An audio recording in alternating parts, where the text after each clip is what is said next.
Alright, this is the latest in a sequence of videos where I talk about song lyrics and I try and draw some correlation with biblical verses and song lyrics.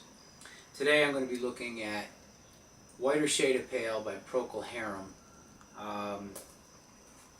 and trying to make sense out of some of these cryptic lyrics.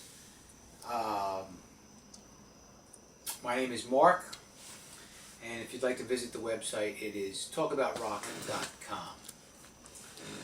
So, what I do is, I'm going to read a couple Bible verses, and I'm going to talk about what I think is being said in this song. At least, I'm not going to try and interpret the whole song. I'm just going to talk about a couple of things that I feel pretty confident about what is being said. Now, a lot of times in song lyrics, I think there's veiled references to Jesus.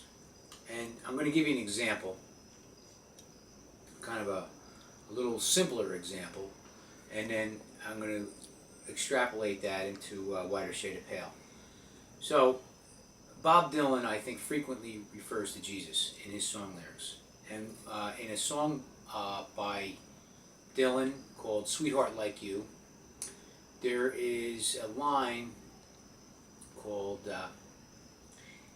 it says, in my father's house, they say in your father's house there's many mansions, each one with a fireproof floor. Now where's Dylan coming up with this, in your father's house there's many mansions? Okay, so I say that comes from John chapter 14 verse 2. It says, in my father's house are many mansions. If it were not so, I would have told you. I go to prepare a place for you. So word for word, Dylan's taking something from the Bible. He takes a lot of material from the Bible, I think. And word for word is, in my father's house are many mansions, right? Jesus talking to his disciples in John chapter 14, verse 2. Now, so that's an example, I think, of,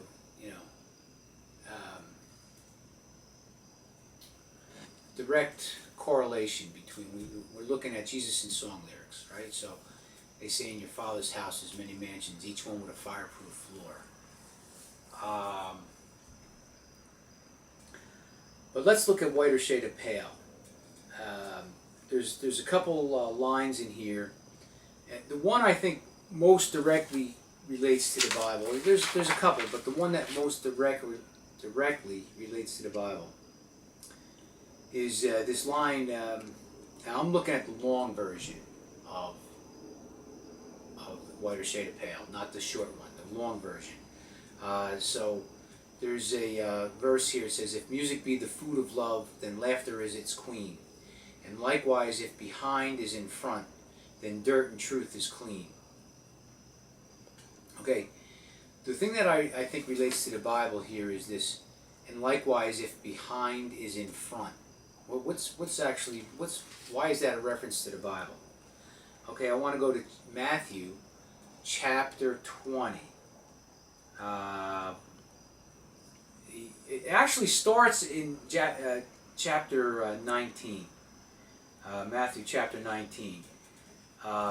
It starts off with the, rich man is harder to get into the kingdom of heaven than threading a camel through the eye of a needle, but all things are possible with God. And Peter is saying, in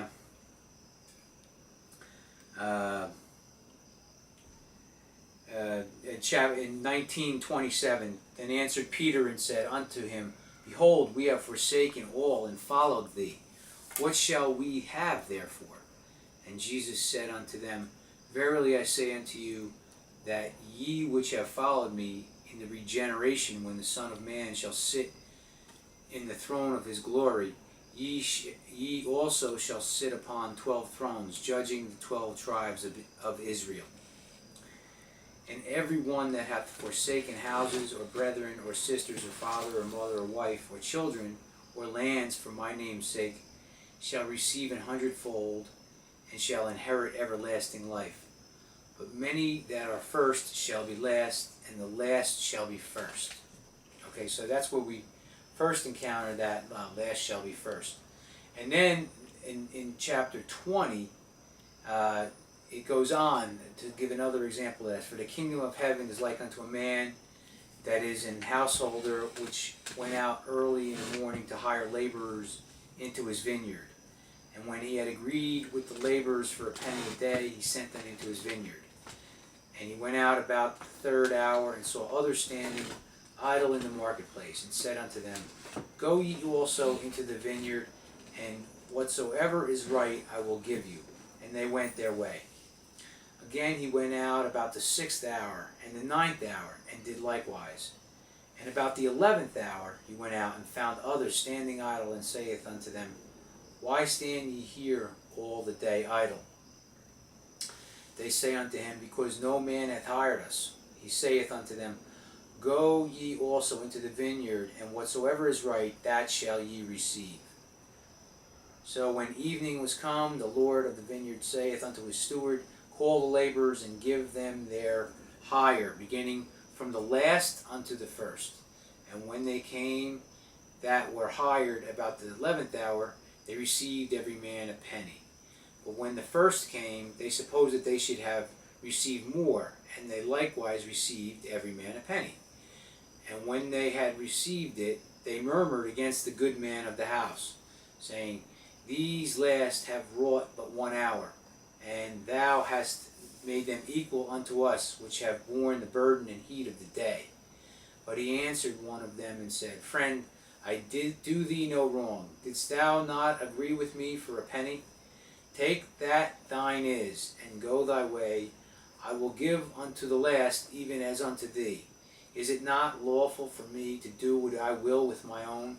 Is thine eye evil because I am good?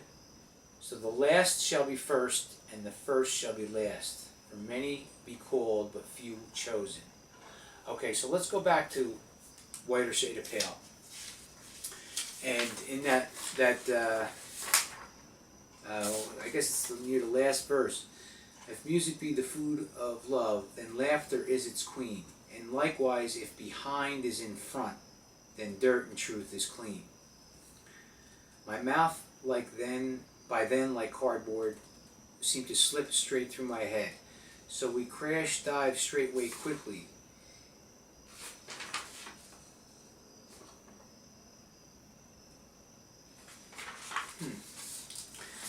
Into the ocean bed, I think, but this is messed up here. But anyway, so let's go back to this line. And likewise, if behind is in front, then dirt and truth is clean. What's being said there? Well, I think it's a reference to those verses in Matthew about the last being first, right? So I think there's a veiled reference to Jesus there. And so what does this mean? Then dirt and truth is clean. My take on that is dirt is kind of like a metaphor for sinners, and the truth is kind of like a reference to Jesus. So sinners in Jesus are clean. Okay? Is what I'm getting from that. Okay? So I'm going to start with that, and then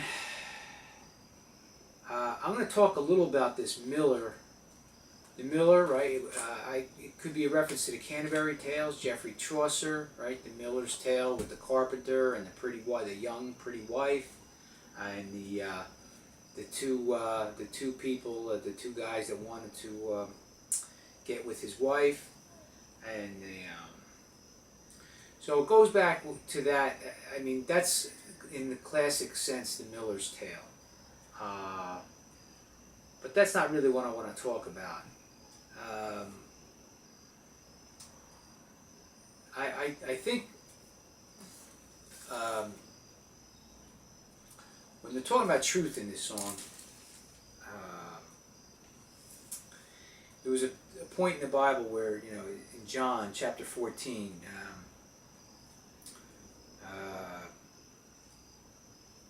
something about I am the way and the truth and the life, right? All right.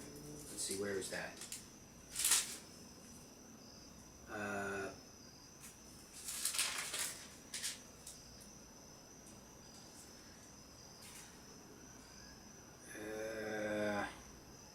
Well, I can't find it right now. But Jesus talked about himself being the way, the truth, and the life. Right? So I want to look at, when they're talking about truth in this song, I want to be ready to see if that's maybe a reference to Jesus. So let's look at this verse here.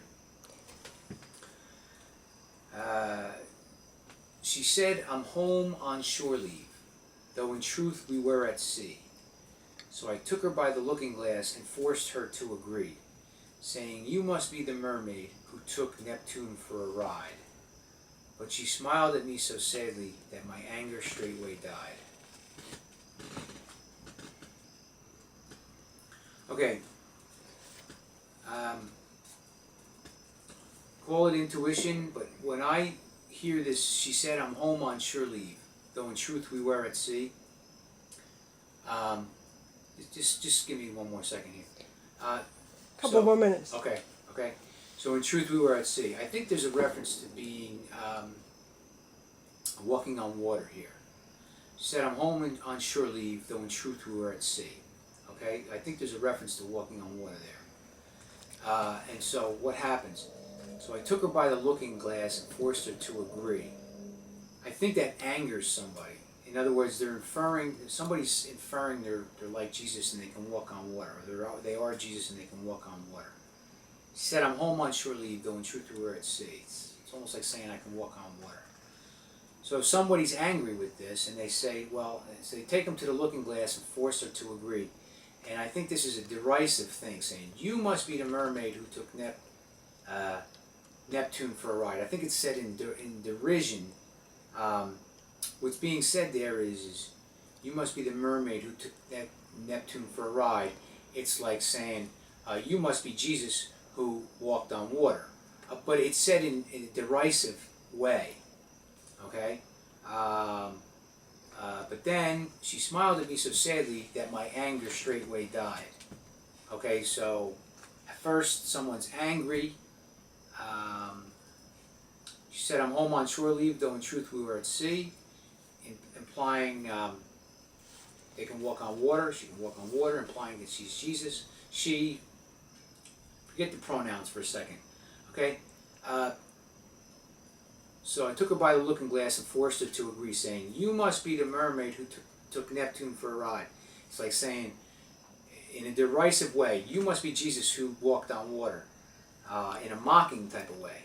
But she smiled at me so sadly that my anger straightway died. So those are the things I just want to touch upon on this song, why I think we're talking about how it possibly could be related to Jesus. And so check out the website, talkabouttherock.com. I talk about other song lyrics. I post other rock musicians' take on Christianity and stuff like that. So that'd be good for now, I guess. Alrighty? Okay, thank you.